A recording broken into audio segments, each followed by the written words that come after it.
ಈ ಮುಂಜಾನೆ ಮೈಸೂರು ಮೃಗಾಲಯದಲ್ಲಿ ಒಂದು ಹೊಸ ದಿನದ ಆರಂಭ. ನಮ್ಮ ಈ ಮೃಗಾಲಯ ಬಹಳ ಪುರಾತನವಾದ್ದು. 1892ರಲ್ಲಿ ಇದನ್ನು ಸ್ಥಾಪಿಸಿದವರು ಮೈಸೂರಿನ ಮಹಾರಾಜರಾದ ಶ್ರೀ ಚಾಮರಾಜೇಂದ್ರ ಒಡೆಯರವರು.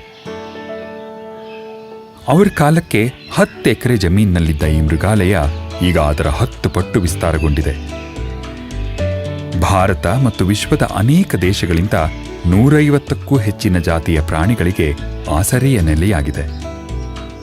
ವಾಲಬಿ ಮತ್ತು ಕ್ಯಾಸುವೆರಿ ಆಸ್ಟ್ರೇಲಿಯಾದಿಂದ,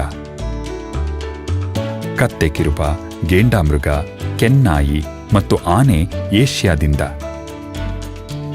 ಜಿರಾಫ್, ಝೀಬ್ರಾ, ಚೀತಾ ಮತ್ತು ನೀರಾನೆ ಆಫ್ರಿಕಾದಿಂದ, ಟೇಪರ್, ಜಾಗ್ವರ್ ಮತ್ತು ಅದ್ಭುತವಾದ ಪಕ್ಷಿಗಳು ಸೌತ್ ಅಮೆರಿಕಾದಿಂದ.